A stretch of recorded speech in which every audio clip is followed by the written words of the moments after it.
The dogs run fast.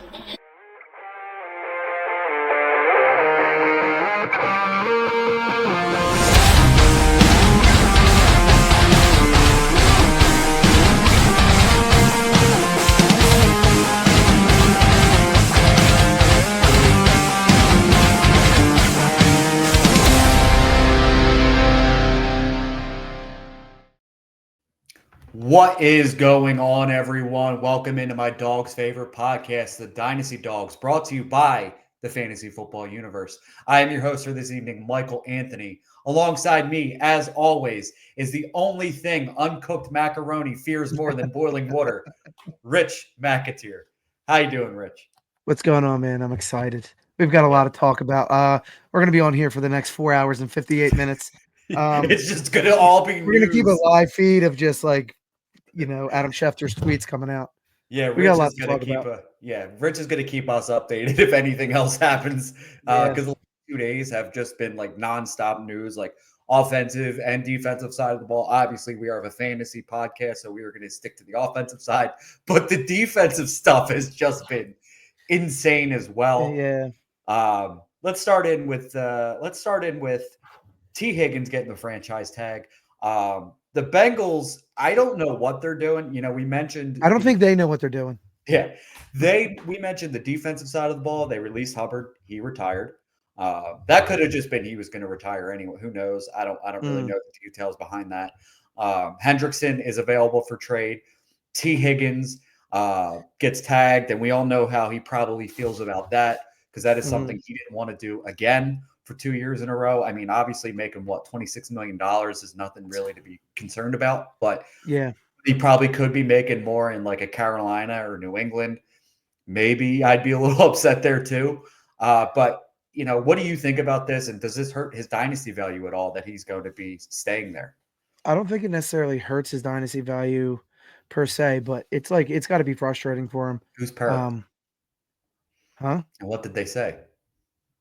See, you got me thrown off now. Okay. Before I continue, I still am working with the James laryngitis I got going on here. So bear with me. No, it's got to be frustrating. He thought he was going to be traded, or he thought he was going to get signed, and here, Cincinnati, one of the worst run organizations I've ever witnessed. Like we're watching it unfold live, how terrible they ran, and you have an opportunity to have arguably the best 1 and 2 with a top 4 quarterback. Safe to say 4, and According you're to just like, Darius Slay, top 4 quarterback. oh gosh, don't get me started on that shit. Yeah. Sayonara. But you have a good opportunity to have a good up and coming young running back. You have 2 wide receivers that are young and a quarterback who's 27, so not old but not exactly the youngest, and you're just fumbling the ball every single chance you get. And it's it just seems like Cincinnati is getting progressively worse. It's just a franchise that just does not pay people. They pulled it up like weeks ago before the Super Bowl. I think it was. I want to just throw a number out there. It was like 80 million, right? The Eagles have like 7 people that make over that, and the Bengals have 2, and one of them being Joe Burrow. And it's just like, pay your fucking guys. You know what I mean? And Pay your top guys. You guys have been on the bubble for so long now. They went to the Super Bowl a couple years ago. Yeah, like what exactly. was it, like maybe 4 years ago, if that? And they just haven't been the same really since. Unbelievable. They kind of just like let people go as part of it, and they don't pay anybody is the issue. And they never address the offensive line, which is just the most insane thing to me. It's just they were like, nah, Joe Burrow's going to throw it 50 sometimes anyway. And did they bring in Orlando Brown? Not the guy from That's So Raven, the other one. They drafted Mims last year from Oklahoma. Okay. So I guess they're built, maybe. But like, this is something we haven't talked about. Yeah, do you know the Muffin Man? No. Get that out of my head, dude. Do you think if the Bengals could go back, would they have drafted Penei Sewell over Jamar Chase? I mean, and then maybe taking a wide receiver somewhere else in the draft. I would have to go back and look, but like, it probably would have been a better idea because I doubt that he gets paid. No, they'll I mean, pay him. I think you it's. think I so? mean, But I hope. will he stay? Like, what Yeah. would you want to stay there? You know what I mean? Like, you're just letting all your top guys leave year in and year out. Do you really want to play there? I That's wouldn't. fair. That's fair. Yeah, I don't think this hurts T. Higgins. I mean, back to that. I don't think this hurts his this dynasty value at all. He's just been a consistent, you know, up and down kind of player. When he's healthy, he's just a baller. His injuries have been a concern for him as well. And then having to play along Jamar Chase kind of hurts his value slightly. But again, he's just an elite player when he's on the field. It's just I think it affects his trade value. So like if he was to go to New England and you wanted to trade him, you can get a one for him. But mhm. now since he's on a mystery, what's going to happen? I I still don't think he's a one. necessarily. You think so? Yeah, he's a late one, mid to late one, like a 1.8 to 1.10 kind But of I guy. do think you can get higher if he was had a definite home Oh yeah, for rather sure. than an up in a year. That's what I mean. Like He'd you probably get be you. 1.5, 1.6. I would take him over Mm, every single wide receiver in this draft. So I would be mm. even more comfortable paying like the 1.6 for him, 1.7, just because I You would believe take him. You would take him over McMillan. Yeah, yeah. Okay, I think he's a difference maker. It's I'm just not we sure I might have would. to wait another year. I think inevitably McMillan lands in Carolina and just blows up. I'm thinking that anyway, but That would who be knows? fun. It would be Yeah, fun for Bryce. Um, Next thing, Debo Samuel, I mean, we don't think he's the greatest wide receiver in the world, but to get traded to Washington for a fifth round pick kind of seems cheap when the Cowboys paid a fourth for Jonathan Mingo. I don't really know what's happening there. Like, that's a good move for Washington. yeah. I definitely think it was like I don't know if it was Dallas. It's just Dallas. So, um, I don't think Debo is. A lot of people were like worried him. Like he's had 1,000 yard receiving yards one time in his career. It's Mhm. like He's a gadgety he. guy. Yeah, right. But like it's the thing, especially here, he kind of tore us up one time, and that's what we remember. But he's not like he got traded for a fifth round pick. So he's obviously not, you know, that highly regarded, at Right. least by his former team. I was just kind of surprised it was that cheap. Like maybe if Yeah, you said a fourth, I would be like, okay, a third, late third, sure. maybe. But Mhm, like, I think this is good for Washington. I think this gives them a second option, a guy who can get mhm, open quickly, or not, he's not the best route runner, but he's a guy who can kind of eat up the short to intermediate kind of stuff, yards after catch, mhm, kind of something they didn't really have with like Denami Brown and Olame Zacchaeus. I mhm, think this, to me, I don't know if you agree, but this boosts Terry McLaurin and Jonathan mhm. I was Jaden gonna say Daniels' that. value to me even more because I think Terry's just going to continue to eat on the outside. I think there's Mhm, going to be some touchdown regression because he did have like a million amount of touchdowns last year. I think it was like mhm, 12, if I'm not mistaken. I do think he'll lose some there, but I think the quality of targets is going to go up because he's not going to be the only guy, right? I think this helps Jaden Daniels as get it out quickly to a guy who can kind of create. Uh, and it's wheels up for them because they got blown out here, but they were in the playoffs when nobody thought they would be even sniffing the playoffs last year. So this sure. anything they can do to improve that offense is wheels up. And it shows that they're like kind of building around their guy. Um, The smart way to yeah, do it. kind of like what you would wish would happen with Carolina, who's awful, another awful organization. Um, Jaguars. yeah, the Give them Jaguars. a little Well, while. yeah. Um, but yeah, I definitely think it helps McLaurin a lot, who's been steady Eddie, his whole career, especially Had the with best all the season last quarterbacks year he's too. yeah, with all the quarterbacks he's been through, Mhm. if you're looking at fantasy, he's always put up consistent points. He's a guy I play a lot of redraft. He's a guy I draft every single year, and every single year he puts up like a solid 14 to 17 points, every single game. He's We a just guy kind of I been always waiting look for for. him to take that next step like he did Yeah, last year. And right. he finally did it because he has competent Mhm, quarterback play. And I think I wouldn't be surprised if we see another kind of season from just more receptions and yards this year than we do mhm, touchdowns next year. I think we'll get something close to what we've seen. I'm not, obviously he's going to be another year older, but this is a good football team, right? right. So I think this is a good move for them. Next bit of news: Sam Darnold not going to be tagged by Minnesota. Um, I have no idea what to think about this because I've heard that Daniel Jones might be the week one starter for them. I have no idea what's happening. You know what? I, I think it's the right move not tagging him because, like, I don't know what it is, what the number would be. But, like, if I had to throw a number out there, I think it would be like 32, it's probably gonna be a high 34, number. maybe, Yeah, which is and he probably insane for thinks Sam Darnold. he could also probably make more going somewhere else than he would be getting tagged by the Yeah. Vikings. Because I think another team will You think take a he'd stab make at him. more than I don't know. No, he'll make more than the tag, whatever they tagged Uh, him with. Like I don't know what the exact number is, but I think a team would pay him, and I think he would Let me take see. that.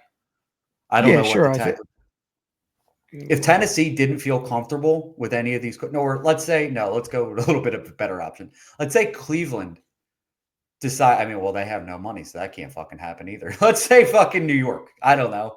The Jets or the Giants. Both of them have money. If they came knocking on the door for Sam Darnold, they'd probably pay him something nice. What do you got? 40 is the number. 40. Yeah, Full list yeah, of tag numbers can be found below. Quarterback is 40.2. I do not think Sam Darnold is worth 1 year, $40 million. that's fair. Yeah. That's kind of fucking insane. I I would mean, Tutu I would Atwell just probably made 10 million. That's another part of the news yeah. for 1 year. So Yeah, that's kind of insane too. I think if the That's just Giants would pay him close to that probably well, they for just two signed or three Tommy years. DeVito, so Oh God, that fake dun, Italian, dun, dun, dun, his dun, dun, dun, his dun, dun, dun, jarred dun. his jarred sauce. It's not even gravy; it's jarred What the sauce. hell's wrong with I love me a ragu, dude. I, anyway, That's like this or Prego. so it doesn't look like we'll see Sam Darnold in Minnesota unless they do sign him because the tag Yeah, portion of it's over. he's so Is crazy. there anywhere you would like to see him? You know, I mentioned New York if they're not happy with the quarterback I mean, position. so New York, I read earlier is like quote down the road, further down or far down the road with Aaron Rodgers. So, God bless. Aaron Rodgers is like Thanos. He's just coming in and just like snapping and Taking destroying out all of New franchises. York. Yeah, just taking out. Oh God, don't set me up for good jokes. He's just coming in and just destroying franchises as we speak. So God Mhm. bless him. Um, Oakland's got or Las Vegas has That an wouldn't open be bad. spot. Seattle, he could beat out Geno Smith, I think. Um, where else? Tennessee, like you'd mentioned, I mean, Will Levis kind of I think isn't they need looking to too take a hot. quarterback. You think so, dude? That was your boy I know. this I'm time. This still time last year, dude. This was your guy. he's like the kind of guy at this point where he's going to be like your almost like your Nick Foles, right? Where Yeah, he comes in and has to start, he'll win you a couple games, but he's also going to fucking lose you a lot of games too. So yeah. It looks um, that way. it kind of does look that way. I like what you mentioned about Oakland. I think that's a possibility for Darnold. He's going to go somewhere and start, I think, whether it's Minnesota or somewhere else, because there are plenty of teams that have quarterback Mm, issues. You know, Pittsburgh, maybe, who knows? Because I think Justin Fields is the yeah. option they're going to go with, but I think I'd rather roll with Justin Fields and see what you have. Oh yeah. Um, I've I, been on the Justin Fields team since he was in Chicago. I thought they should have kept him and they drafted didn't build around him. around Obviously, him they like they didn't. did with Kit. No, Yeah, I know they didn't build. he's watching right now like this. Oh, you're gonna trade for not one but two offensive linemen. Oh, that's fantastic. Look at that, dude. Look what's going on here. This is great. I love that for Could them. be us. What was Could the be guy with the us. ball? Look at us. Who would have thought? Look at us. Not me. Not me. Yeah, right. That's exactly him. He's like, But well, that, fuck me, right? yeah. So there's Sam Darnold. Speaking of New York, Devontae Adams released probably the best wide receiver on the open market. Cue the Mm, Devontae Adams is signed with any team that Aaron Rodgers joins. yeah. Do you have any hopes for him anywhere other than where Aaron Rodgers goes? You know what's so crazy to me, and I've been like saying this for like a long time, that Aaron Rodgers like is a fucking succubus, and like he's seems like an awful human being. I don't know him, but goes into at least goes into teams and just destroys them. You've seen him destroy and decimate New York. Not even as far as the coaching staff has destroyed them. He should separate himself from Aaron Rodgers. He is a great football player, and I think he's got a lot left in the tank. But he's like a good kid who has bad friends. They make the bad decisions, and he's going to go down with them. And you've seen that in New York. Now, the likelihood of him going somewhere else, I think he goes to wherever Aaron Rodgers goes. But I would like to see him go somewhere else. I really would. Let me give you two options and tell me what you think for his dynasty value. Buffalo. It would go up. Yeah, I would give up a 2 for him. He'd be instant one there. Yeah. I think Compliments Khalil Shakir well. Yeah. Which kills Keon Coleman. Keon Coleman, but they're trying to win a Super Bowl, right? So right. I think I would give up a 2 for him at that point. Mm.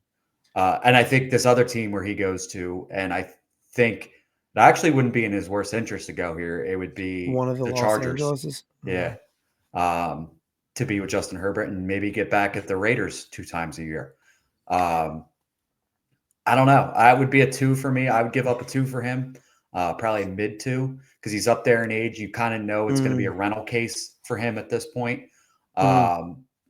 I actually maybe even an early 2, like that 2-3, 2-4, especially if I somehow acquired it as a competitor where I think Devontae could put me over, or Devontae. I keep getting confused. I think he could put you over the edge. And especially on a team like the Chargers, who I think is going to throw the ball more now that Herbert's healthy. I think they're building that foundation for that team to succeed. They're starting with the offensive line with Slater and Joe Alt. They have Lab McConkey, who we both think is a stud. I think they need an outside threat wide receiver. There's no better option than Devontae Adams unless you go in through the draft, which I wouldn't shock me either if they got like a Trey Harris. I would be all aboard that. But Devontae could, they were a borderline playoff team last year. Or no, they got beat down in the playoffs. If they had a guy like Devontae Adams on that football team, I think, the outcome might have been a little bit different because that's just an alpha wide receiver one. Yeah. And I think I would like him better on Buffalo. I think he would do better on Buffalo. Yeah, I think Josh Allen's better. I think he's a more accurate passer. He throws the ball more than Herbert.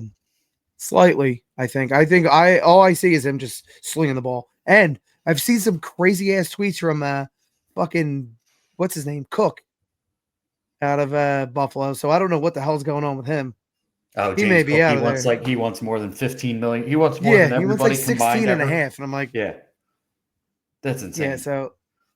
And you already know that Josh Allen throws the ball a million times a game, so I think that would put him, a little bit higher, not by much, but I think his fantasy value would be slightly higher in Buffalo than it would be with the Chargers. The room's a little bit more crowded in Buffalo because you've got James Cook, Shakir, you got Keon Coleman, Dalton Kincaid, Dawson Knox. Like the cupboard would be full. It's not a lot of elite guys, but it's full.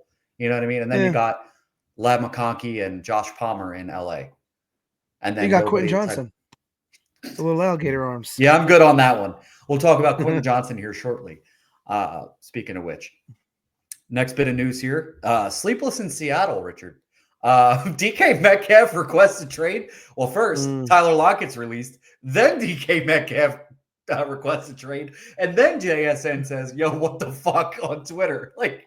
It's like a doomsday for like Jacksonville and Seattle. Yeah, it's like what the hell is going on there? I don't blame DK for wanting to leave. Mm-hmm. Yeah, I don't blame him for wanting to leave. They're just kind of like a middling team, and they have been since seems like forever. You don't really know the direction. Super Bowl runs. Right. You don't know the direction of the quarterback play. You know what I mean? He got 30-whatever-year-old Geno Smith. He ain't going to be there too much longer. Tyler Lockett was a bit of a surprise, just because he's their he seemed like a cornerstone guy for 10 seasons, something like that, and so it sucks when a guy like that leaves a team. A guy that you think of. I just saw Richard Sherman did a podcast. He was like, how much do you have to put in to be able to retire as a Seahawk? Like he didn't retire as a Seahawk. Right. Bobby Wagner, like Tyler Lockett, like what is going on over there that they just don't let their guys finish out their careers there? Jason Peters didn't finish his career here, but Jason Peters thought he could continue going, and the Eagles wanted to go in another direction, obviously. And that was 14 years at that point. But Tyler Lockett, I think, deserved to finish his career in Seattle, and I'm surprised they kind of just let him go. rather Do than you restructure see? it. Yeah, do you see somewhere that would fit Tyler Lockett? Like to me, I have an idea. I would probably say Dallas, unfortunately. Oh, I that would was one think I didn't think of. That's a good one.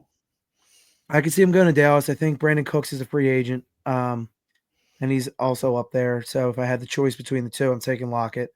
Um, it brings a lot of space to CeeDee Lamb, which would be good for them. They don't really have a solidified two Mhm. there. So I think that'd be probably my number one. I would think he goes there. I could see a rekindling with Pete Carroll in Vegas.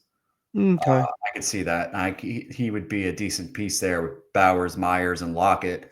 What they Because do they with don't have a number one, and they don't have a wide receiver there either. well, they have Brock Bowers, who I Yeah, mean right. moonlights as a Right, wide yeah. receiver, right? Yeah. Uh, I think that I mean, depending on what they do at quarterback, because you're playing quarterback out there in Aiden O'Connell. Yeah. Um, so it'll be interesting to see. Like that is not awful. Like that'll get you through the season. Tyler Mm, Lockett, um, Myers, and Bowers is not awful. They're going to probably bring no. in somebody to play wide receiver as well. Um, and I don't. It wouldn't shock me if wherever Russell Wilson goes, Tyler Lockett goes. Like I think Oakland is, or not Oakland. We keep both have said that now. Mm, Vegas wouldn't be a bad option for Russ there. Um, any dynasty value for Lockett at all? I think it's like I'm not going out and acquiring him. no. No, No, I don't think so. no. DK Metcalf, we kind of talked about it last week. We posted it on TikTok earlier. I'm seeing now they want like a first and a mid-round pick for him. And, the Green Bay offer was a first in Dobbs or Wicks. Then you're seeing like nobody's offering more than a third for DK Metcalf. So maybe That's DK great. just maybe DK ends up back in Seattle. I think DK at worst is worth a second in the NFL draft at worst because that's Yeah, I agree he too. was drafted there and in the He second, just and he's been right. a He good hasn't lost football player. value. Yeah, Right. me He anyway. takes care of his. He takes care of his body. He's in pristine shape. He's always produced Mhm. with dog shit thrown to him. If I were Seattle and the rumors were true and they got a one and one of the receivers, I would, hit accept faster than you could blink. You know what I mean? Like that would be an ideal. I mean, take a young receiver over a third round pick, Oh, for sure. you Yeah, know?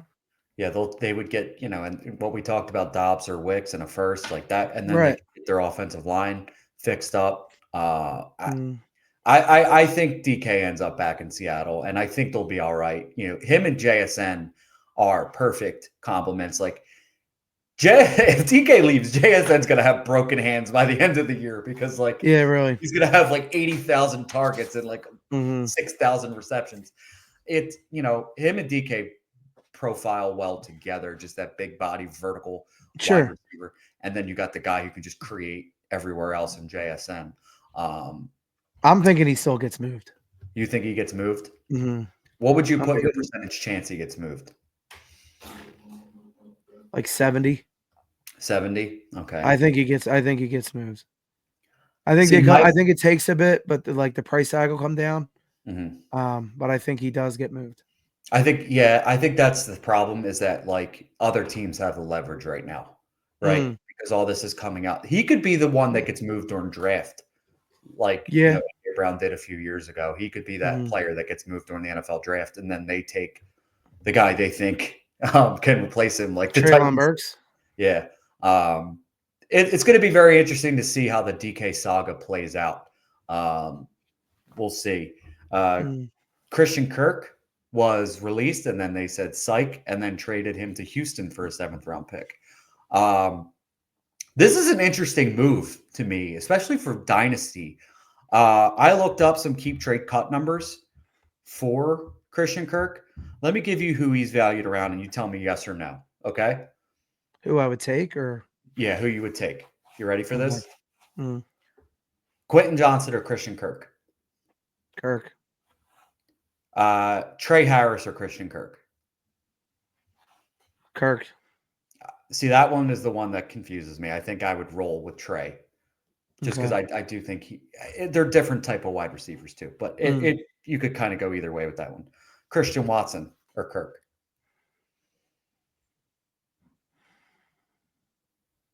It's probably harder. I'd probably go Watson. I would go Kirk because like I Christian Watson has the series of unfortunate events, injuries, just like Tank Dell. Yeah. And Kirk fills that Tank Dell role just perfectly to me. Maybe not as crisp or as like quick as Tank Dell because obviously he's younger, but he plays that role to me pretty well. Calvin Ridley. Ridley. They got no one in Tennessee. I'm going Ridley. Yeah, I mean, again, it depends on the quarterback because we're comparing C.J. Stroud right now. I think I would take Kirk there, unless they end up with Cam Ward, then I think I would switch it. Yeah. Dontavian Wicks. Kirk. Yeah. Demario Douglas. Kirk. Last one. Marquise Brown. Kirk. Hollywood. Yeah, Kirk. So Yeah. a majority of these we say Christian Kirk, right? So, and we're going into like the early third, late second portion of draft picks. If I have the 212 or the 211 to like the 3-2, 3-3, I think I'd put a flyer out there if I'm a contender, right? Because now he goes to a wide open offense. Nico Collins is the only wide receiver they have right now. Tank Dell is going through another ACL surgery, right? Stephon Diggs, I believe, is a free agent. Who's the guy that went to Alabama? Name's escaping me right now. Houston wide receiver, had cancer. His name's escaping me. It's going to drive me insane. Escape. Oh, no. Hold on. But Houston wide receiver. Conti? No. Kiki Cote? No. God, it begins with an M, I think. Oh, Andre Johnson? No. John Mechie. Okay. Yeah, so John Mechie is another one and then they have Xavier Hutchinson. So to me, Christian Kirk goes there and is a number 2, right? And that's nothing wrong with that. That's an offense that's going to throw the football with CJ Stroud. He can help you win a championship, man. And like everybody wants the brand new players, the rookies, but those guys at like the 211, the 301, the 302, they're not always going to be able to help you win championships right away. Obviously, you're going to end up with guys like Bucky Irving and Tyrone Tracy that kind of turn that on its head. But for every Tyrone Tracy and Bucky Irving, there's a Jalen Polk. There's a Javon Baker who struggled.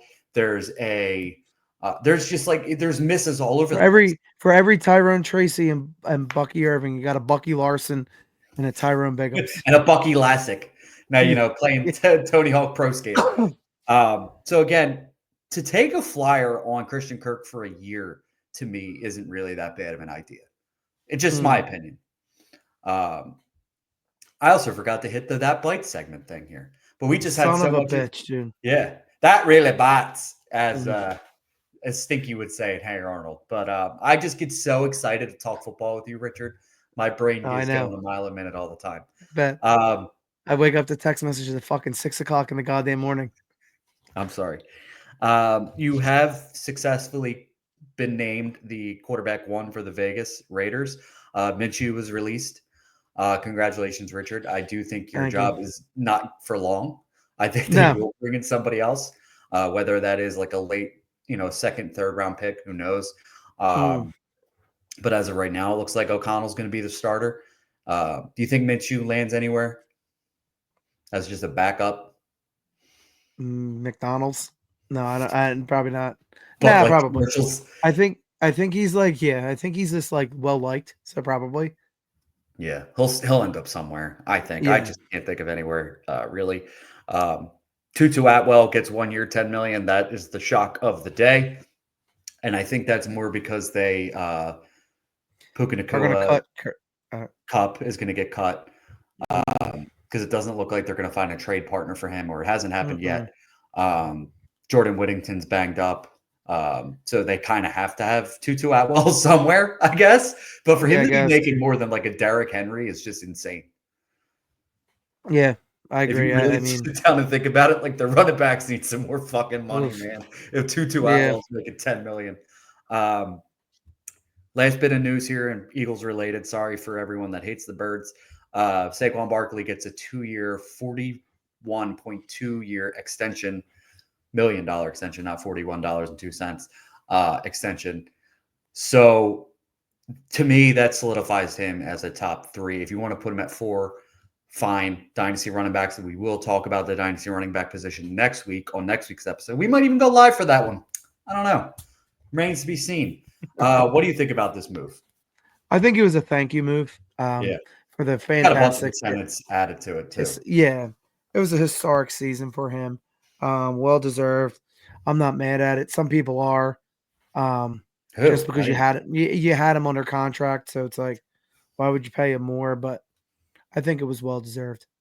Yeah, I think it's well deserved too. I have no issues with it. And I Mm, don't know why you would have mm-mm. coming off a guy who just ran 2,000 yards and pretty much carried the offense in the, except for the Super Bowl. Right. So I'm not mad at it. I think No. this increase or keeps it the same for you and I, because I think you and I both have him in the top 3 dynasty running Yeah. backs. Oh yeah. Draw the lead there a little bit. If you have him at Mm, 4 behind like a Hall or Genty, that's fine just because of the age. But like I'm trying to win, and I think yeah. Saquon Barkley is going to give us 2 to 3 more years of running back 1 production, and uh, give me that over Genty, who might take a year or 2 to hit that Saquon Barkley level, Mm, in my yeah, opinion. I agree. No, I agree. And it's always, and you don't want to say it, but like Genty could be a total bust. You have no Yeah, clue. right. We have no clue. Everyone, you know what I mean? There's always been prospects that are, high, and you think that they're like the best coming out. Mhm. Jamarcus Russell, Ryan Leaf. You know what I mean? It happens. Yeah, So I take what I see and apply that rather than the unseen. yeah. I do like playing the unseen though. That's why he's still in my top 4. I have him slightly above Brees right now. Genty, I Okay. mean, just because while I don't know what's happening with Genty in the draft, I don't have no fucking idea what the Jets are going to do. Mm, And yeah. I was confused as to what they were doing with Brees last year, with Right. Braylon Allen. Like, he's a miles better running back than Braylon Allen is. Mm, But speaking of Ashton Genty, let's talk about the combine, Rich. I know this is something, forgot to mention at the top of the show. What we're going to be talking about now is combine risers and fallers. Rich and I have 3 guys for winners, 3 guys for losers each. We might have some other ones that are the same, might have some different ones. We might come into a bonding who agreement. knows? Yeah, who knows? I'm sure we'll find out shortly. But the combine, man, the running backs as a whole were fucking insane. I felt like there was nobody running under a 4.5, 4.6. It was No, insane to they see. all move. Yeah, they're Like, all moving. let's talk about how I think this running back class has a possibility to go down as one of the best of all time. It's It's not deep. the best of all time. It is so Yeah. deep. It's so impressive. Rich, give us your Pause. first winner. Shut up. All right. So deep and so impressive was that one Jackson Dart. Um, Oh, you went off J- I thought you were going to go running back first. But go ahead. no, Jackson I don't. Dart is I impressive. surprisingly, I don't have any running backs. Oh, I've got I have 2. no running backs. I got Jackson Dart. He may for me, and I drew. You won't be able to see it, but like I drew eyeballs. They look like boobies. they, they He look like may, dude. testicles, but okay. He he, he may have moved into to QB2, dude. He's It's like close. he looked good. He Mhm. looked good, and that'll kind of get like transition into one of my honorable mentions of the losers. But fluid motion. He was like it was like a hot knife through butter. Him throwing that ball to every single play. He looked good. Everything looked like it was natural for him. His progressions were great. And like I said, I think he's like pushing for the QB2 spot. I think there's definitely going to be discussions of him being the second quarterback off the board. Yeah, I remember talking to somebody, Mike Cash of the FFRPG podcast. Shout out to him. That I don't think the gap between Shador and Dart is really that Mm-mm. much. Like, I think Dart's closer to 2 than Shador is to 1, if that makes sense, in my opinion. Mm-hmm. Um, I could see Dart getting first round capital. And from all I've seen and heard is that he had a great combine. A lot of teams are moving him into that 2 position at quarterback. He's got the sunshine haircut. Yeah. No, but he is an impressive quarterback. He's got the stature, he's got the throw, he's got the arm strength, the arm talent to be a quarterback at the NFL level. I don't know if I'm ready to put him over Shador yet, to be honest with you, because I think Shador. It's close though. It is close. It is very close. I think Shador. How do I put this? Shador is better in structure than Dart is because I think both of them panic, but I think Dart makes way more mistakes when he shouldn't than Shador does. Okay. Like Shador's going to take sacks, but Dart's going to throw a ball that doesn't need to be thrown. And it's going to get picked off. Right. I'd rather take the sack than the interception. Right. Again, Shador, we just mentioned, not going to make a whole lot of mistakes. He had like a 72% completion percentage, which is fucking insane to think about. Again, it's close. I'm glad that you put him as a winner because he does deserve to be talked about. But let's talk about a winner here.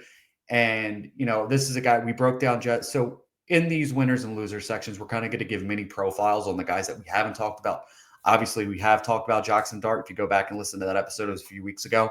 I'm going to go over a guy we did talk about already. I don't remember if you were there for that episode or not, but whether you want to admit it or not, Omarion Hampton is the fucking running back too of this running back class to me, locked and loaded. From the second I saw him on the podium, I said that dude is a unit. That dude is a 3-down running back in the NFL. Yeah. Let's talk about his testing, right? He was a 4.46 at 221 pounds.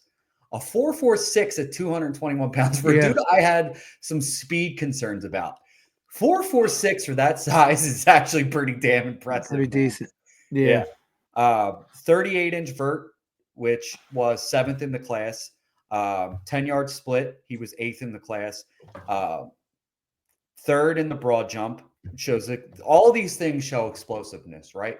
The broad jump, the vertical, the 10-yard split, not so much explosiveness, but the other two things do. He had a 9.61 relative athletic score.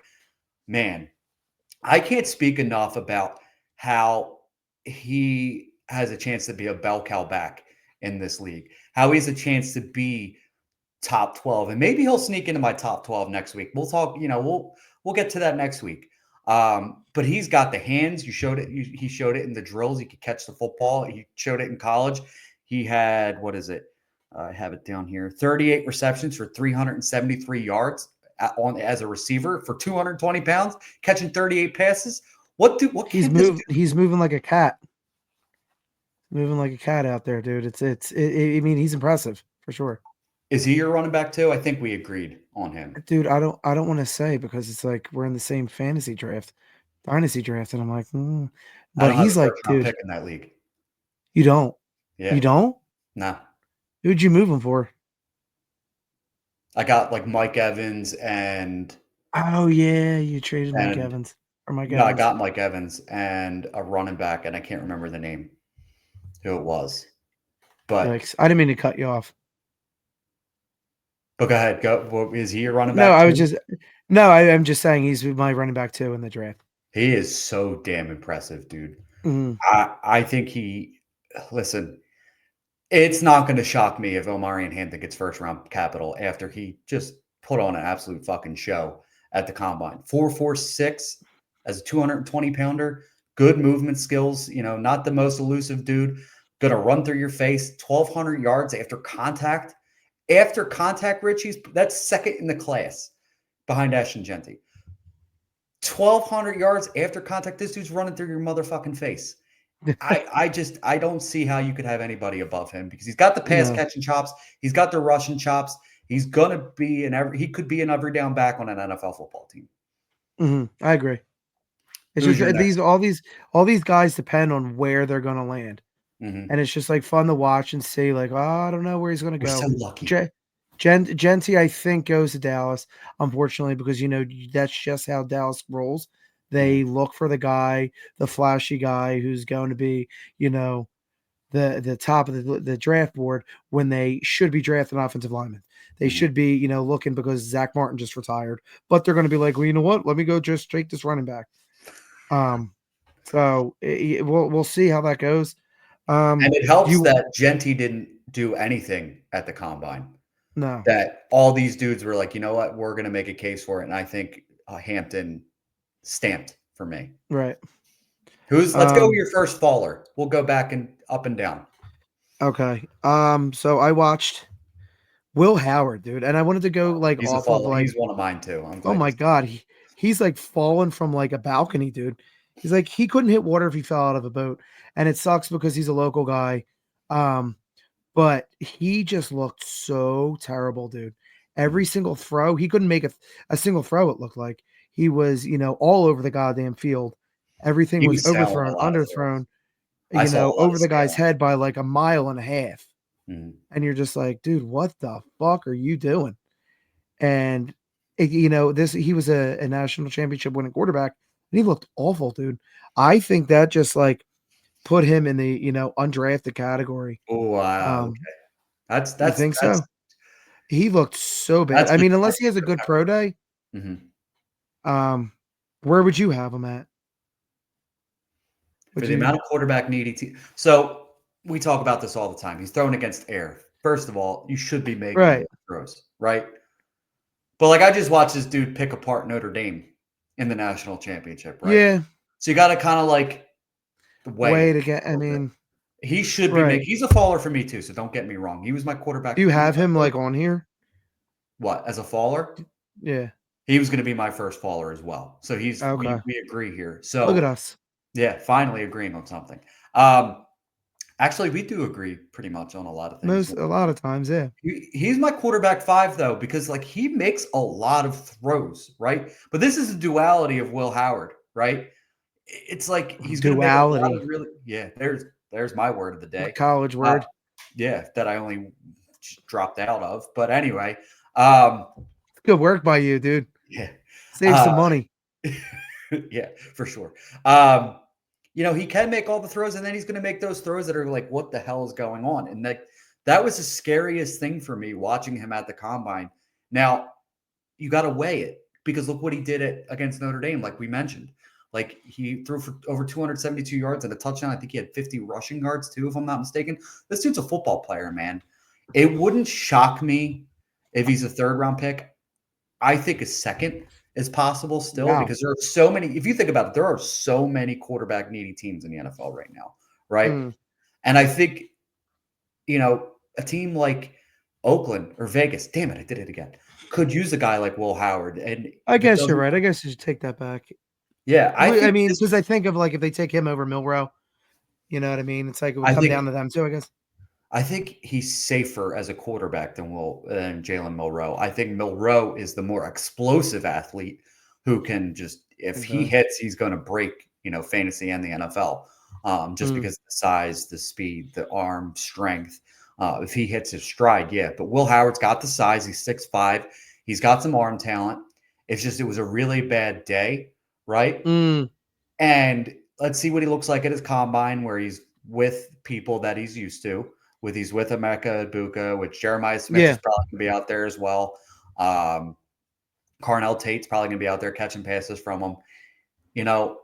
But that's the thing, though. Like he was throwing to guys. I mean, of course, he's going to look more comfortable with guys he's played with for however long. He's getting to the NFL, and he's not going to play with guys that he played with last year. For sure. But you know what I mean? So he's playing with random guys. There's going to be Ohio State level talent at the wide receiver position. Sure. It's going to be tough. He's got an uphill climb now that after what he just did at the combine, because like he took everything he did in the national championship and just was like threw it out the window to a lot of people. I can't necessarily throw that out because you won a championship.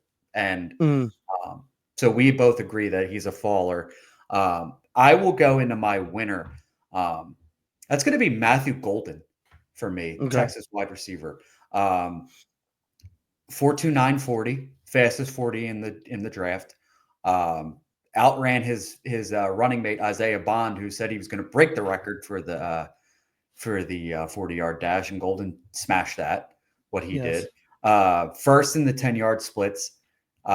He showed everything that I thought he would in the NFL draft. So he stays in my top 4 or 5 guys in my wide receivers for this class. Him and Trey Harris are like neck and neck for me. It's kind of going to be like pick your poison because they play different ways.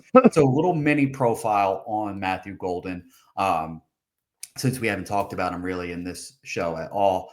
5'11", 190, decent size, has really good acceleration, de-acceleration in his routes. He's a crisp route runner. Ball tracking is where he makes his bread and butter. He can win vertically. Play strength, limited. I mean, that 191 pounds isn't really going to do him any favors. But to me, he's going to end up being a first-round talent. I was seeing reports this week that he's now the wide receiver 1 of this class for many teams. I don't think that's the case. I think that's somebody trying to like put some buzz out there for whether it be him or for Tet or for whoever. Sure. I just think he's got That's the number 1 out of this draft. Not for me, but I can see it. Who do you have, Burden? Burden. Okay. Just different dimension of football for both of them. But Matthew Golden has everything you want in a football player. Decent size, decent acceleration, great acceleration and speed. His double moves are some of the best that you've seen. Quinn Ewers didn't do him any fucking helps as he's done for many Texas wide receivers.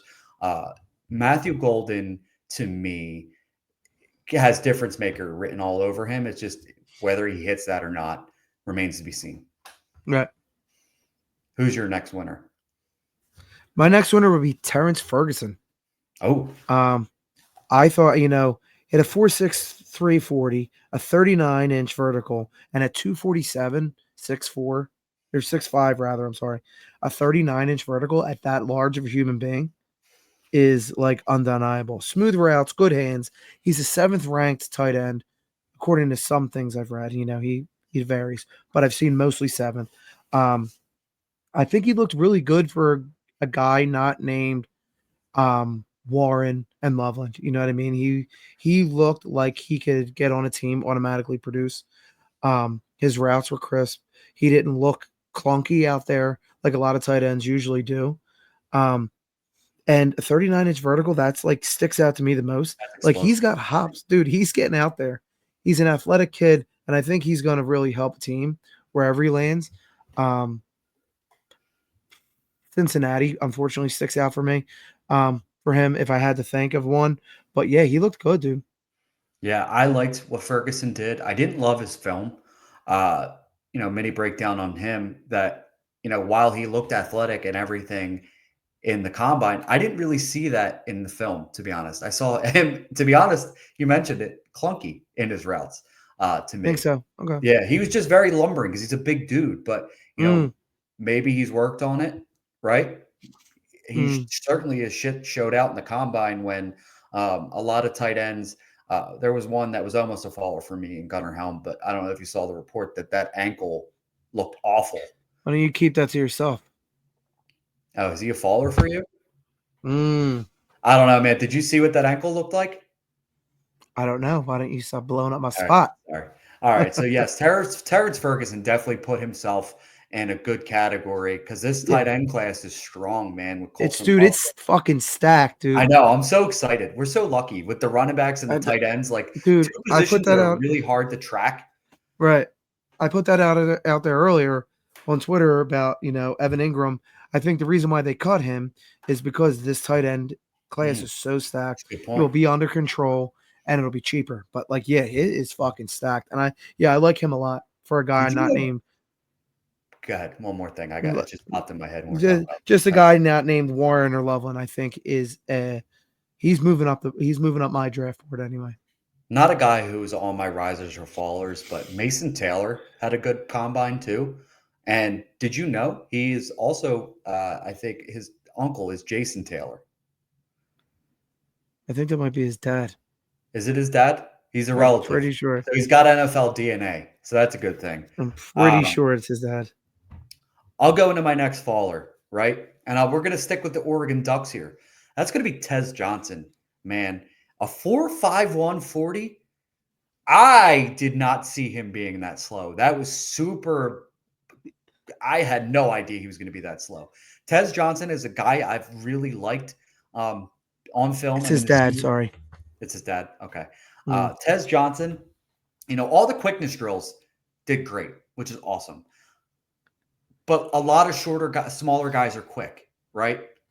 Tank Dell. I'm sorry. Did you say he's your faller? Yeah, he's a faller. Did you fucking like copy and paste my shit or what? No, he's on yours. God damn you. Yeah. So we both have Tez Johnson as a faller, right? He came in smaller than he did at the Senior Bowl. I don't think that shouldn't have happened. If you're going to run a 4.51, you might as well keep the fucking 3 pounds on that you had. Look at right? look at us, a bunch of fatties talking about my fucking slow motherfucker running a 4.5, dude. No, I mean listen, I'm thinking the same it, thing. I had it written down like the same fucking thing. I'm like, I'm writing it. I'm like, you're fucking fat fuck. You ain't running. Running a 4.5. We are literally the end of dodgeball where Toy is it like I could have won that tournament. But it's like I did not see that coming. Like Tez Johnson, little mini background on him since we have talked about him other than the Senior Bowl episode. This dude is electric, electric route runner, electric in and out of his breaks, quick as a hiccup, as good old JR would say, dangerous with the ball in his hands. I did not see him running a 4.51. The weight is a concern. Add on to what we now see with Tank Dell having his issues, and Tank Dell weighs, I think, a good 10 pounds more, or at least 7 pounds more than Tez Johnson, which is a concern. Listen, I think he's super talented, but he's got a really big uphill climb, in my opinion. Right. I agree with you. Who's your next? God, I'm sorry. What did you have to say? Well, just to add to that, I forgot you have the same one. Yeah, he came in at 154. If you're coming in at 154 and you're running a 4.5, I mean, you said it. A swift wind can blow him over. So you would think he would take off.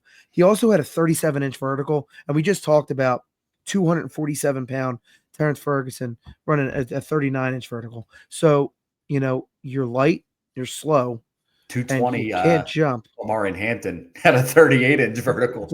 That's insane. So he definitely didn't do himself any favors. So what do you want? One of my losers? No, do you have anything else on Tez, or is that? No, that was it. I had a lot of of the same thing. Yeah, pretty much. Give us your last loser then. Okay, so I got two. I got a runner-up, but Gunnar Helm is one of my losers just because of his poor decision making. Like I have, he rolled his ankle and didn't tell anyone, and then continued on to the drills, and then told everyone after the drills. What the fuck are you going to do that for? That doesn't none of that is making any sense to me. If you're going to be either a first or second round pick, and you're he's not a first, rolling your ankle, right? Like a second round pick, but probably one of the top 2-3 tight ends going off the board, and you're gonna get hurt and not say anything. Number one, that leads me to believe what else type of stupid shit do you do? Two, you like you were saying, you seen his ankle looked fucked up. Yeah, it did. And you're just I just thought that was a really poor decision by him. I do give him a little bit of balls for trying to tough it out. Because we mentioned it, dude. This tight end class is so good right now. Do you really want to fall behind everybody else? Like, I kind of get that from that aspect of it, but you are putting a lot of things in jeopardy if something else goes wrong. Right. So I kind of get what you're saying. Yeah. And then my honorable mention loser would be Shedeur Sanders. And that's just not participate. I have not participating and allowing Jackson Dart to rise. So for him to not participate didn't really, you know what you got, but you're allowing the gap to close between you and Dart. And it's a lot closer for me now than it was before. So those are my losers. I have an honorable mention. Do you have one more winner? Because I have one more Yeah, I winner. have one more winner as well. Okay. All right. But I'm trying to think if I want to give my honorable mention. Yeah, you know what? I'll give my honorable mention loser, and then I'll give my last loser, and then we'll both go into our winners. Cam Scattaboo to me is Okay. a honorable mention loser or faller. I think loser is a hard term, especially because these are kids. Well, because it was supposed to be winners and losers, so we're not calling them losers. Right. Just Okay. saying losers, but like risers and fallers. Okay. You can say Risers and that. fallers, but yeah, Cam Scattaboo is a faller to me. They said he didn't run the 40 because he had an injury, but he a hamstring injury, I believe it was. But he did the vertical and the what was it? The vertical and the broad jump. Like, so you were comfortable doing an explosive drill, but running was the concern for Right. you. You know what that means? Tell me you're going to run slow as shit when everybody else was cooking, right? Yeah. I've got some questions about Cam Scattaboo, to be honest with you. Backed out of the Senior Bowl for an injury, backed out of the Combine because of the injury. Got a little bit of questions about him, to be Definitely honest not with a good look. No. you. No. So he's an honorable mention for me. And then Isaiah Bond is my actual faller. And that is because this dude came in and said he was going to break the record set by And fellow Texas wide receiver Xavier Worthy. And then he comes in and runs a 4.39, which that was shocking to me, needless to say, because he looks a lot faster on film. We talked about him, or I talked about him before this season started as a guy who could make a name for himself this year for Texas because he has some like, dude, this dude's electric as a route runner. He's got vertical speed to win down the field. Kind of could have just taken the Xavier Worthy role right away. But, Quinn Ewers sucks. It's just we see the inconsistent combine from Isaiah Bond, right? We see the inconsistent year at Texas with injuries.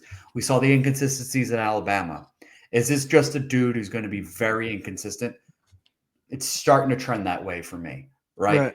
This is a dude that I was going to be extremely excited about coming into this draft process, and he has fallen for me. Because everything, like I mentioned, the word for him, inconsistent, is college. The only thing God. The only thing that's consistent is his inconsistency. And you don't want that, especially coming into the NFL from like that. It's starting to scare me a little bit. So he's a faller. He was a guy I had in my top 12, but he fell out. And I don't like to overreact to the combine because I don't think it's fair because again, it's the underwear Olympics. You're going up against nothing really. But like when I start to see a track record of inconsistencies in your play and then your combine and then everything else, it's like, okay, maybe I can bump you down a little bit. It's not like he's like dropped from 8 to 17. He dropped from like 8 to 13, which is not horrible either. But again, faller for me. He probably is a 4th round pick or a 3rd round pick in the NFL draft. But at one point in this year, he would have been a 1st because the dude's just deadly as a route runner. Complete fall from grace. Injuries had a play part in it. Quinn Ewers had a play part in it. I feel like I've just shit on him this entire time. Yeah, he but stinks. Yeah, he's a faller. Let's go in our last winners. You want me to go first? Yep. All right. So I got Jaden Higgins. Oh, good one. Yeah, he 6'4", 214, ran a 4.47 40. The things I noticed the most was his consistent catches. His hands were seemed like they were always there. He's got pillow hands, catching everything, and contested catchability. He can go up and get the ball, dude. He's a guy that's a downfield, X wide receiver, in my opinion. A guy that can go up and get the ball. Makes a lot of contested catches, and I think he's kind of a guy that's going under people's radar. But he's definitely moving up my board. He looked good. I like that pick. I think Jaden Higgins as a mover is closer to Ted McMillan than people want to agree. He's in my top 10. He's my number 10. Okay. I think, how do I put this? The 50-50 balls to me, I think he needs to figure out, because he does it.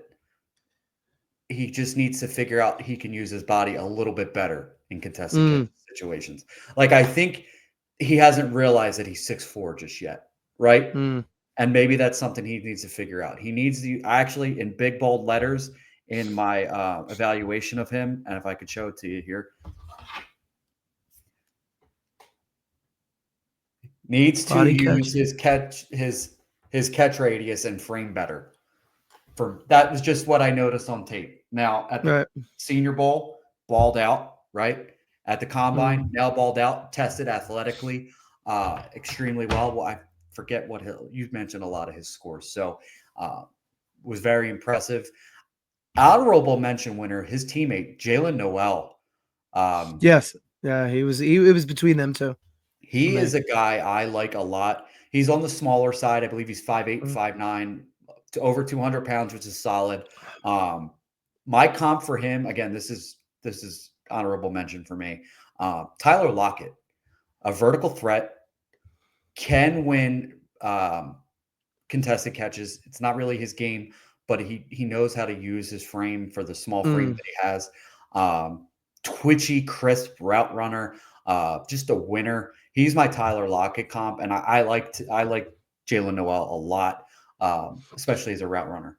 But my winner, and people have been overreacting to this dude a little bit, and I will, again, I like this film slightly. He's had a really good combine, so I'm not going to fault anyone for getting excited. But Bayshal Tootin, Virginia Tech running back, 5'9", 206, decent frame, decent size, 4.3, 240, first in the class, 10-yard split, 1.49, first in the class, 40.5, 40 and a half vertical, first in the class, 10 broad jump, 10-10 broad jump, fourth in the class, a 9.29 relative athletic score. Everything I saw on film for Bayshal Tootin kind of stood out. Great speed, home run threat, quickness to bounce to the outside, better outside zone runner than he is inside zone. I don't think he's going to be a guy who's going to win between the tackles, right? I think that's going to be a struggle for him. That's my film evaluation of him. And he's got an awesome name, dude. I don't know He- anything about him. I'm learning as you're Tootin be telling me. scooting. But dude, that's a fantastic fantasy name, dude. I'm about to Tootin be draft scooting. him just because Tootin Tootin be be scooting. So again, he is a wiggle, a guy who can make you miss, a guy who can bounce to the outside, speed and quickness to get out there. Breaks out of arm tackles pretty well. He's not a guy who's going to be making a whole bunch of yards after contact. He's not going to get those short yardage runs. His hands to me are super questionable. A couple body catches. It doesn't have a whole lot of receptions, 23 receptions last year for 81 yards. So he's not really used in that way. I talked about him last week at Path to the Draft with Nino Brown. He blew up the combine, but his hands to me, there were screen passes to the running back. Rich, you need to use your fucking hands in a screen, right? Because if you're giving that person Right. the extra few seconds to come in and break it up, or you can't make a move because you're letting that ball come into your chest, you need to figure that the fuck out because you're Yeah. going to lose. You need to You're get going to in lose front of the players. ball. You need to get ahead of Yeah, the ball. he doesn't do that. And a couple plays I saw, he didn't do that. So that's going to be a learning curve. Listen, again, we mentioned blew up the combine. I think he's got some decent film.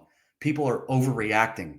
I've seen him in the mid to early second round rookie drafts. No way. Not for me. There are still plenty of running backs I would take over him. RJ Harvey had a very comparable combine. Give me RJ Harvey. Devin Neal, considered a faller because he didn't run fast. We already knew that. The film is there. Watch the film. Like, that's the crazy thing is people overreact to the combine when You it don't just like kind of is there to justify your priors, right? Like we Right. knew Tootin was fast and quick, but his hands are questionable. So I don't know.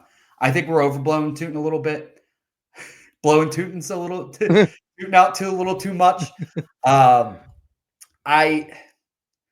I think he's going to be fool's gold almost, in my opinion. Oh, okay. Yeah, I'm not there with him. But you have one. Did you give your last winner? Or was that mine? That was Wait, Tootin was your winner? Yeah, he was a winner. You sound like you fucking hate the guy, but all right. Yeah. No, dude, he crushed all. Like he was first in the 40, first in 10-yard split, first in a vertical, fourth in the broad jump. Like he won the combine, and that's great. You won the underwear I Olympics. guess You're gold medal. that's the point of this exercise, I guess. The risers and fallers of just the combine. So you can Yeah, like him in the combine and hate him in real life. I don't hate him in real life. I just don't. I don't see the hype that the combine gave him, if that makes sense. Sure. Like he's a winner, but you guys are There's you always guys are, there's always guys in the combine that are going to be guys that are like, oh my God, he's the next big thing, John Ross. You know what I mean? Like Mhm. it is what it is. It's So just don't get me happens every wrong. year. It's not like I he's not in my top 12.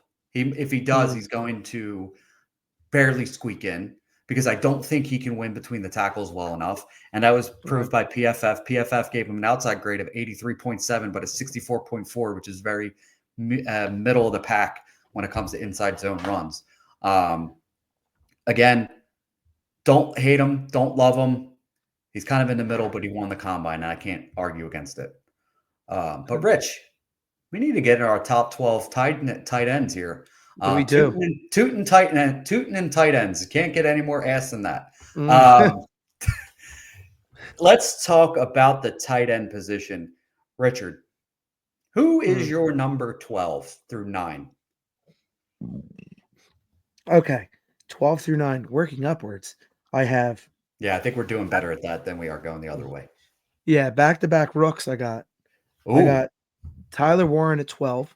Mm-hmm. I got Colston Loveland at 11. Okay. You know, I'm higher on Loveland than I am on Warren. Go back to that episode and check it out. We Yeah. broke down Warren and Loveland for sure. This it's going to be Tucker Kraft, and then right here it's going to blow up in my face with Evan Ingram at 9. So who the fuck what a knows dick. that? Dude, I Oh, wrote wait, this you hours ago, and forgot to talk about in that bite the segment bites that that he Evan got Ingram was got released. released. Yeah. I forgot to put So that in there. Yeah, there's that news. yeah, so Warren, Loveland, Kraft, Ingram are 12 through 9 for me. Okay.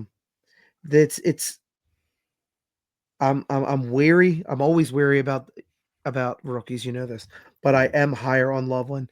I like Loveland better than Warren because I think Loveland can run more routes. He's quicker. I think he's got better hands. I do think Warren is more of a safety blanket. That's why he is higher on most people's boards because he made a lot of catches because he was a safety blanket. But I Mhm. think Loveland is more of a you'll get more out of him, like more bang for More your of a buck. wide receiver. Yeah. Yeah, I could see Yeah, that. that's it. Does that scare you a little bit, as in he's kind of like in that Dalton Kincaid, Kyle Pitts type realm where it hasn't really projected into fantasy success or really NFL success at all? I honestly look at it more of a fucking Zach Ertz. Okay.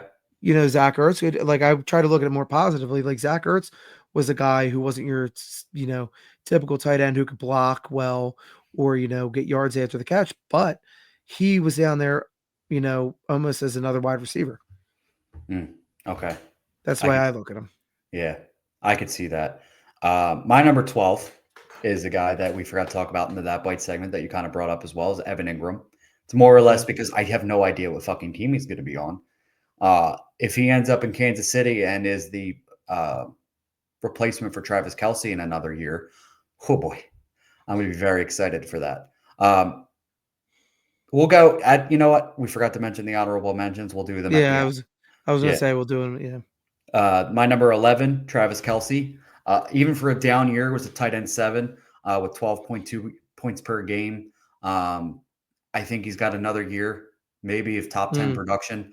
And I think he's going to be calling it quits because there still are some questions about whether he wants to continue doing this. I did hear he's going to give it another year because, the Super Bowl kind of pissed him off, apparently, is what I was reading. Sure. It's kind of hard to bet against the dude, right? Right. So let's talk. I'm trying to get in my notes here, and it's not really working. But my number, what is this, number 10? Or no, Yeah, number 10 for me is going to be Colston Loveland. You had him in Okay. what was he, your number 11? 11. So 11. we're Yeah. not far off on that as well. He's going to get first round draft pick capital. I think that's going to be good. He does profile more as a wide receiver than he does a tight end, in my opinion. So that's going to be kind of a little scary when it comes to, fantasy success because those guys haven't really done well, to be honest with you, Mm, especially more recently. Like you mentioned, Zach Ertz, we're going back a few years ago, yeah. right? And now Sure. this year too, apparently, because he just decided Right. to. He came out of the crypt. But my number 9, and this is a dude I think you should go out and buy right now in Dynasty. And this is going to be one Cleveland tight end, David Njoku. Okay. He was tight end 15 overall, tight end 4 by points per game, 13 and a half. When Deshaun Watson went out in week 7, weeks 8 through 16, David Njoku went up in points per game by 3, 15.1 total points per game. So Cleveland's going to get an upgrade at quarterback, whether it be through the draft, through the free agent market, whether they get Sam Darnold or Aaron Rodgers. Anybody's going to be better than Deshaun Watson, to be honest with you. And I think that increases David Njoku's value because it almost seemed like whenever Deshaun Watson for the past 2 years wasn't playing, David Njoku was just like, hell, hey, I have arrived. Absolutely, Thank dude. God. Every single time, dude. He used to pray for times like this. Yeah. He's a baller, man, and I still think you could get him for the cheap in tight end premium leagues. I think an early second gets it done because I think people are confused as to what to do with that Cleveland offense right now. Maybe a late 112 gets it done. He's still pretty young. I think he's only 28 years old, so that's impressive. And he's one of the most athletically gifted tight ends that we've seen, right? This dude came out in a fucking mask when his face was almost melted I was off. gonna say, did you mention he blew off his face and really didn't miss a beat? Yeah, which is insane to think about. Like that's Right. insane. Like you should be Right. top 5 just because of that. Ow. Yeah.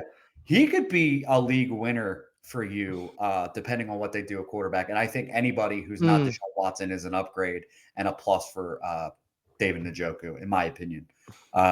My number 9 is I'm sorry. That was Njoku. You're good. Yeah, number 9. Okay, sorry. Go 8 through 5. Well, you just gave a very, very detailed overview of my number 8, David Njoku.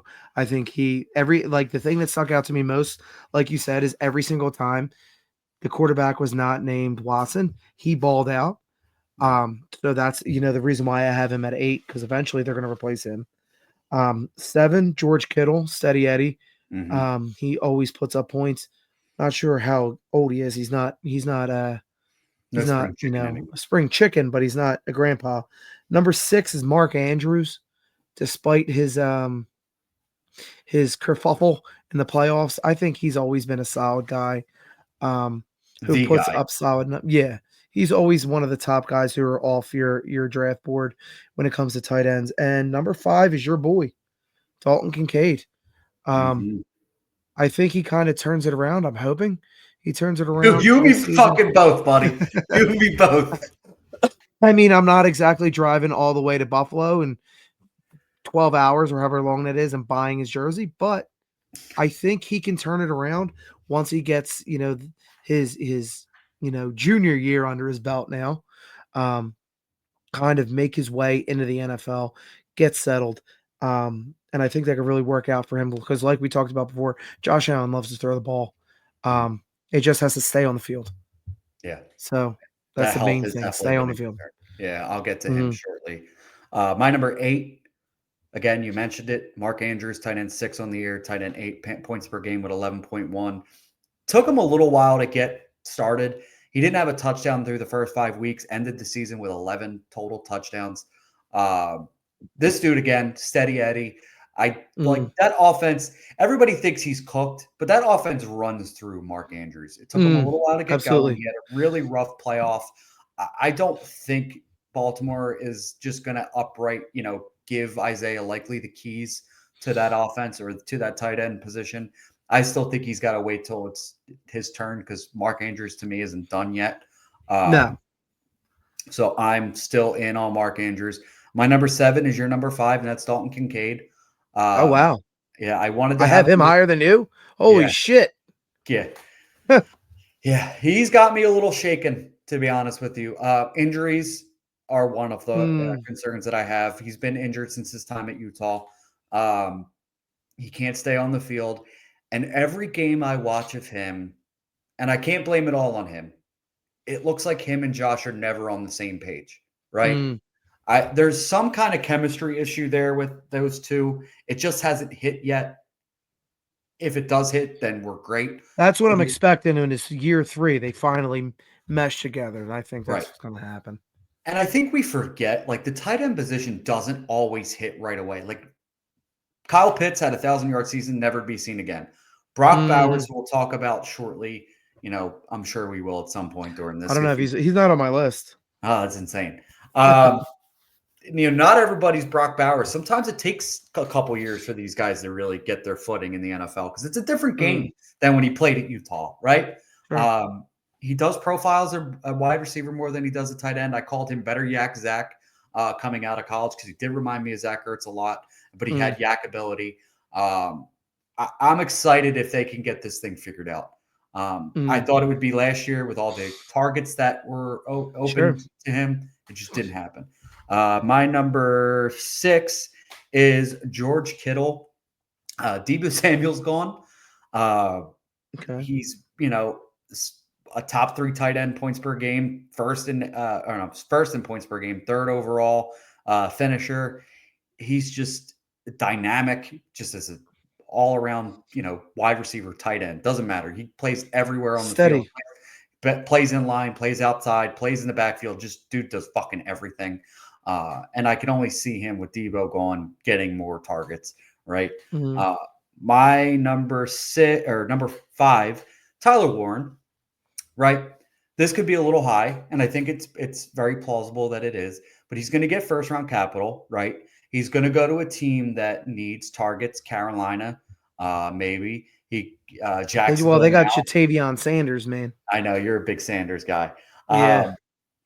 Jacksonville just opened up a spot for a team that could use a Tyler Warren-esque type tight end who can block. While he still has room to grow in that field, I think he's probably one of the better blockers in this class. Good out of the backfield as a screen threat in the tight end game. Good wide receiving tight end. Can kind of just do everything very solidly.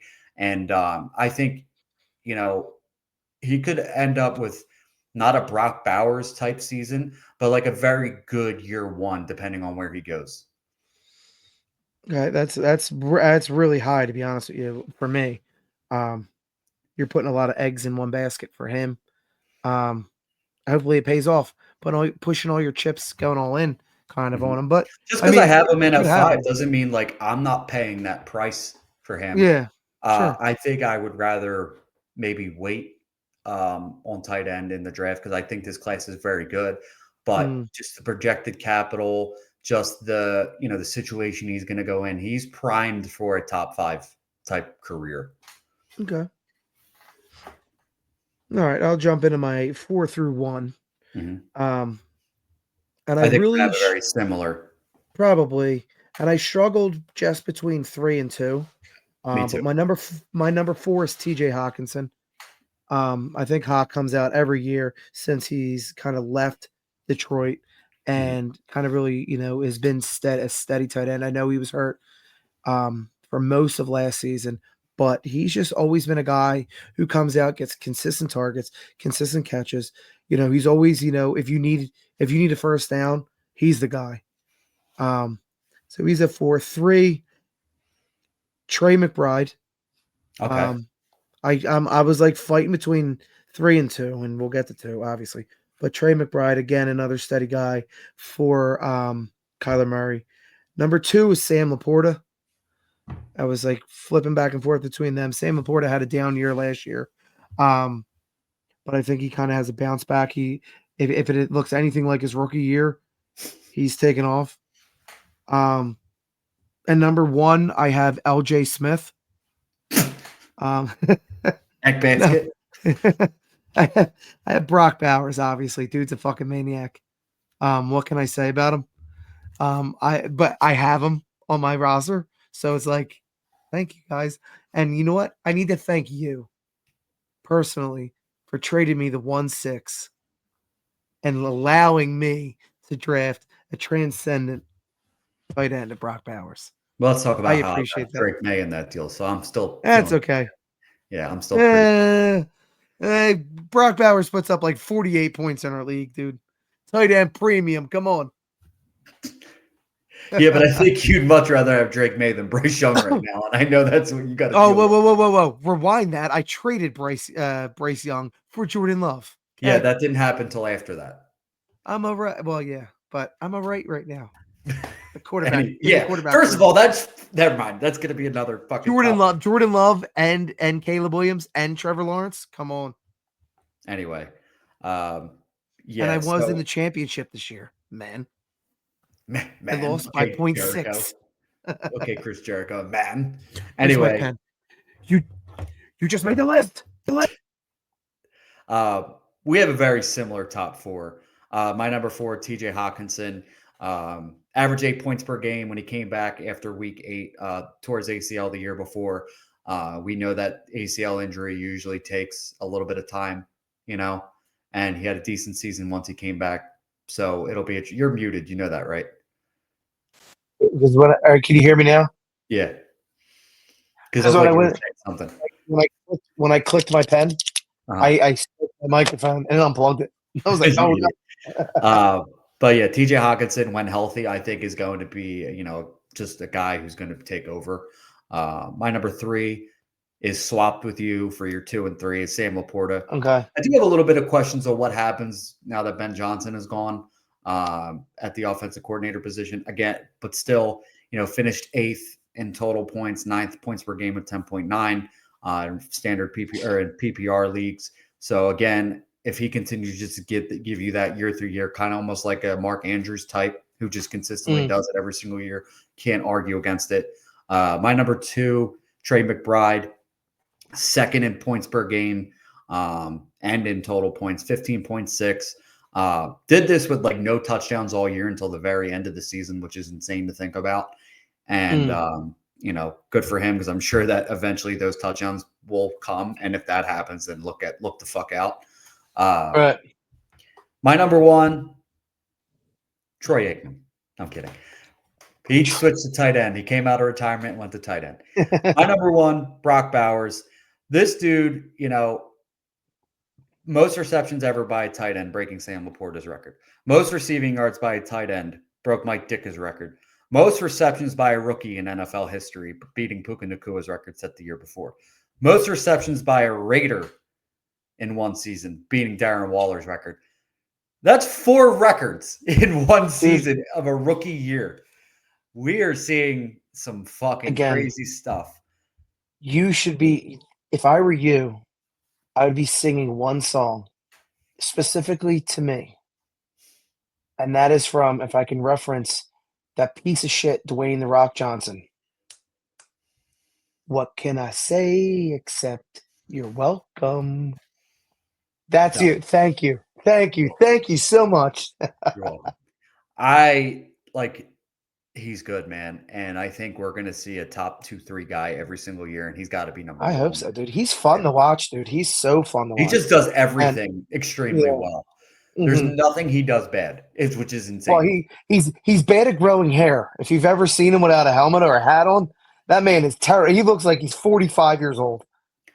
That's the only thing he does bad. Let me ask you this. Tight end premium super flex drafts, right? Obviously, quarterbacks are the cream of the crop when it comes to the first round.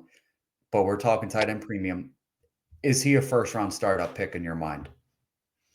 Ooh, man, that's tough. No. Dude, it scares the shit out of me not taking a quarterback in a startup. And did you say he was 2 quarterback?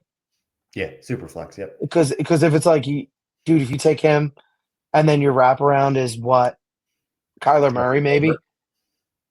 Okay, and then what after that? Me, Baker Tommy Mayfield DeVito. later on. I don't know, dude. It's tough. That scares me. It probably if you took a poll, a lot of people will probably take him. Yeah. I would just be too scared to take him. So is That's a this second ballsy round pick fucking you? move. Yeah, Yeah. For me, at the I would 1-9, need to take a big fucking. I would need to take a solidified number one quarterback. okay. For me, I would be comfortable taking him at the 1-9, 110 startup pick, and then maybe coming back around to like a Justin Herbert, a Jordan Love, um, Kyler maybe later on. Caleb Williams is falling into the second round of startup drafts. So like there's options, and then you could go Yeah, later on and get yourself like a Baker Mayfield, Jared Goff, Cam Ward. yeah, Is man. like You there's ways to okay? do it. There's ways to do Yeah, it, and then you have the difference making position point just differential between. solidified. So Mhm. taking him at the 1-9, 110, man, I'd be all over that. I just we're in a good spot for tight ends right now. Yeah, Uh, let's talk agreed. about some guys that left off our list that you'd like to mention. All right, so I got 13 and 14. 13 will be Travis Kelsey, and 14 is going to be Kyle Pitts. Okay. I didn't even want to have Kyle Pitts even sniff anywhere around my list, and Travis Kelsey just because it's year by year with him at this point. Mhm. Yeah, you're basically just renting. He's a DVD at Mm, Blockbuster at this point. You got him for mm. a little while longer, unless you never return it, and then you got rental fees for the rest of your life.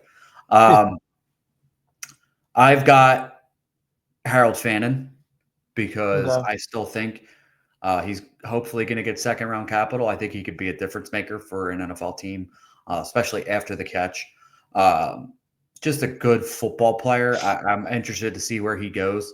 Dallas Goedert's another one. It's just when he's hmm healthy. When he's healthy, he's a steady tight end option. he's a free agent too, so no one knows where he's going to go. Exactly. And Isaiah Likely is another one just off my list. Mm.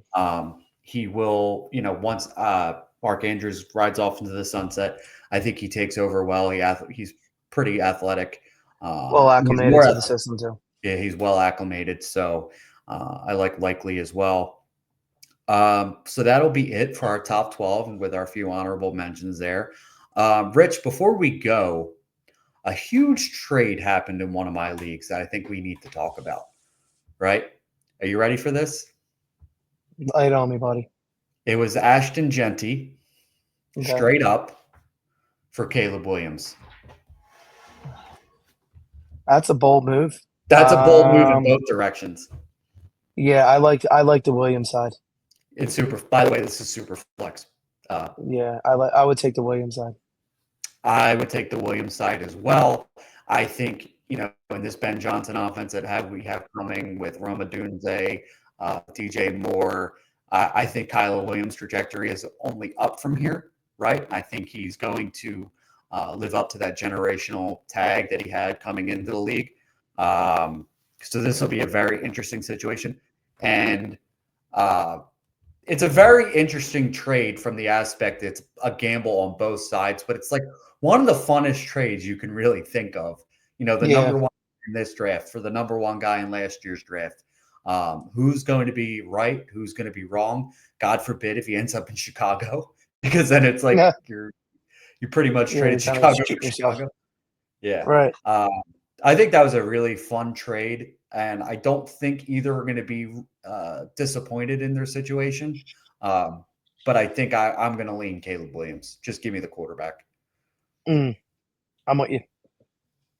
Well, that'll do it for the Dynasty Dogs podcast brought to you by Fantasy Football Universe. Check us out next week. We are going to be back talking our top 12 Dynasty running backs. It'll be the last position group we have. And then by that time, we're going to be getting more and more rookie talk, more and more draft coverage. It's going to be a fun ride. You might as well ride along with us. And we will see you guys next week, possibly live. We'll see. Have a good night. Peace.